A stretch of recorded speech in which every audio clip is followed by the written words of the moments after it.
On passe au sport, grosse rétro consacrée au Rallye de France avec Mathieu Chanvillard. Salut Mathieu. Salut Lionel, bonjour à tous. Et Dominique Serriès, directeur général de la Fédération Française de Sport Auto. À l'épreuve, voilà, le rallye maintenant c'est fini Dominique. Juste état d'esprit, la tension est retombée, vous êtes un peu zen maintenant ? La tension est vraiment retombée, on est à 12-7 et tout va très bien parce qu'on a eu un rallye extraordinaire, sans incident, sans accident et avec un vainqueur finlandais pour la première fois. Pour vous, c'est un bon cru? C'est un très bon cru parce que 5e édition et chaque année on se remet, je dirais, en cause parce que c'est le but en tant qu'organisateur et surtout fédération. 52% d'un parcours tout à fait novateur qui a bien plu en tout cas aux concurrents et aux équipages. Et on voit que le public, pour avoir survolé pendant plus de 3 jours le parcours, le public a répondu présent. Et un symptôme qu'on s'était pas, je dirais, rendu compte les années précédentes, ils sont venus encore plus présents sur les nouvelles spéciales. Je pense que la nouveauté a attiré d'une manière encore plus massive le public. À retenir peut-être pour une 6e édition. Alors on va rentrer dans le vif du sujet avec un retour sur ce week-end sportif. 3 jours de course sur nos routes alsaciennes. Regardez. Le rallye commence d'entrée par un coup de théâtre. Sébastien Ogier, champion du monde en titre et grand favori de l'épreuve, part à la faute dès la 2e spéciale, mais surtout se retrouve à l'arrêt pendant plus de 2 minutes. Quand il repart, il s'est fait passer par Latvala et voit Mikkelsen, son 2e coéquipier chez Volkswagen, passer devant. Dans l'incident, le Français perd près de 5 minutes, puis écope d'une pénalité de 4 minutes.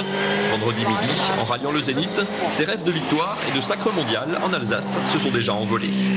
Problème de coupure moteur, on ne sait pas exactement d'où ça vient encore, il va falloir que l'équipe recherche ça à l'assistance, mais bon, ça nous a coûté beaucoup de temps et bon, ouais, la course est terminée pour la course au point, mis à part la Power Stage, maintenant on ne peut plus espérer grand chose. C'est sûr qu'on va rouler dans tous les cas, mais c'est sûr que quand il n'y a pas d'objectif derrière, rien à aller chercher, c'est difficile de rester motivé à 100%. L'occasion est trop belle pour Jari-Matti Latvala qui remporte 4 des 7 spéciales du jour et prend d'emblée la tête du rallye. Samedi, le Finlandais creuse l'écart et remporte le soir à Mulhouse sa 9e des 14 spéciales. Derrière lui, le podium se dessine. Mikkelsen sur la 3e Volkswagen et second à 28 secondes. Chris Mick sur Citroën, 3e à près d'1 minute. Dimanche, autour de Saverne, Latvala n'a plus qu'à gérer. Sébastien Ogier se console avec les 3 points de la Power Stage. Mais c'est bien le Finlandais qui réalise la bonne opération du week-end. Sa victoire en Alsace le ramène à 27 points du Français à 2 rallyes de la fin du championnat du monde. Latvala remporte lui son premier rallye sur asphalte et devient le 3e pilote à inscrire son nom au palmarès après les 2 Sébastien, Loeb et Ogier. Sébastien Ogier qui garde malgré tout son destin en main. Une victoire en Espagne dans 2 semaines et le Français remportera sa 2e couronne mondiale.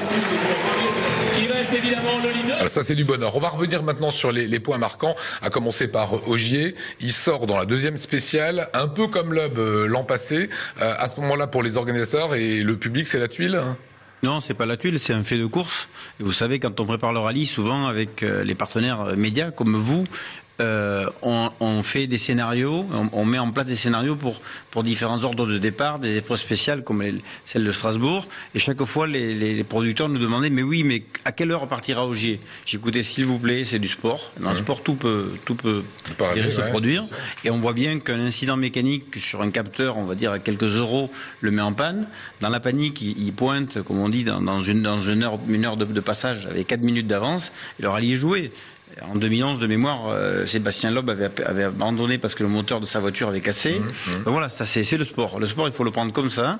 Et en tout cas, c'était bien pour aussi d'autres concurrents tels que Latvala de devenir un jour victorieux sur une épreuve asphalte.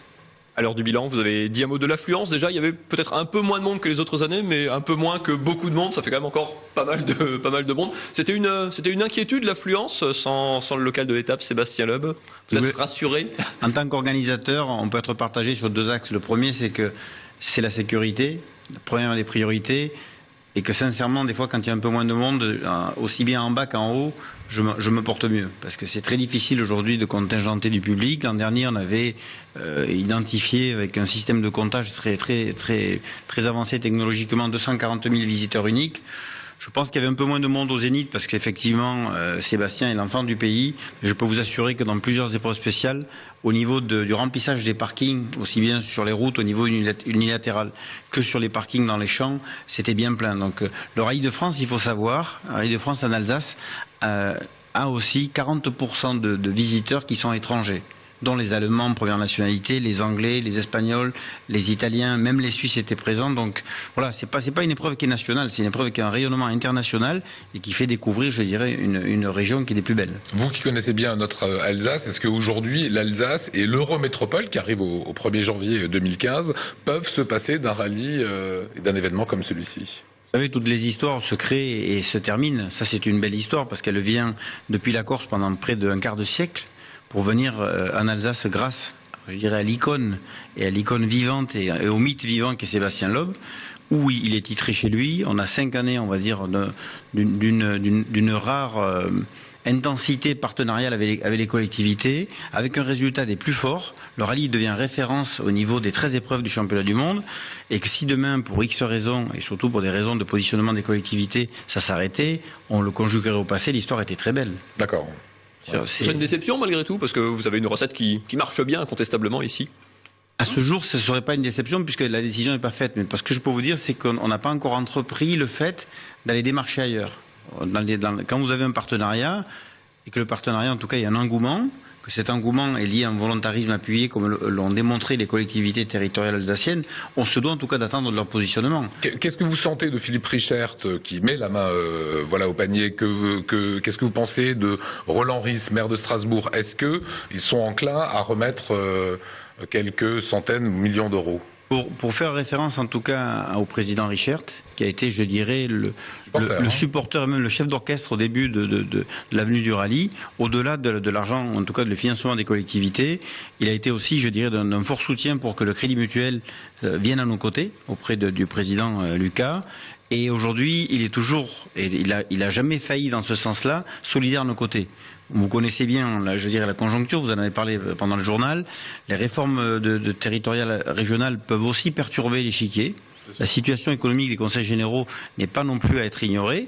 Donc que les collectivités, y incluent les villes, et en tout cas où la communauté urbaine de Strasbourg, la ville de Mulhouse, la ville de Colmar, confirment leur engagement, qu'on regarde ce que nous on est à même de proposer avec le comité d'organisation en termes de format ou de schéma de compétition, comme on a toujours fait, et après on verra si l'équation est faisable ou non. Et pour vous aimeriez bien? Nous, en tout cas, à ce jour, notre choix prioritaire est l'Alsace. Après, s'il y a un choix 2 ou 3, on s'orientera de plus rapidement pour que le rallye de France perdure ailleurs. Dernier petit point, on a vu en image Kubica, pilote Formule 1, qui a brillé. Voilà, il s'est sorti juste avant l'arrivée. On a évidemment une petite pensée pour le pilote de F1, Jules Bianchi. À l'heure où l'on vous parle, il est dans un état critique. Dernier mot sur la sécurité. Très étonnant qu'il y ait un accident aussi dramatique en Formule 1, alors que tout est fait pour que les gens soient protégés. Sur la sécurité, ça a été le point d'orgue cette année encore du Rallye de France. On a pu le voir au travers des différents entretiens, et en tout cas interviews que vous avez pu faire sur votre plateau, par les services de l'État, par la gendarmerie, tout au long de l'année, à partir déjà de demain. On a des débriefs, on a des comités de pilotage avec des retours d'expérience. Et on n'arrête pas de renforcer nos méthodes de travail, nos briefings généraux, aussi au niveau de nos commissaires, qui gèrent le public ou qui gèrent la voiture de course. Ce que je peux vous dire, c'est que c'est la 5e édition et j'ai jamais vu autant de peu de spectateurs mal placés. Oui. Les spectateurs ont compris le schéma. Donc vous avez une zone qui est balisée de verre, qui permet, je dirais, d'être en toute sécurité avec un système, on va dire, de restauration. Et on a eu une seule fois sur tout le rallye, on s'est posé un hélicoptère pour expliquer à des gens, c'était dans les Vosges, qu'ils étaient mal placés et que c'était nécessaire qu'ils se déplacent. Et sans aucun souci, ils se sont déplacés. Et en tout cas, aujourd'hui, ils sont chez eux, en sécurité, et ils n'ont pas eu d'accident. Merci.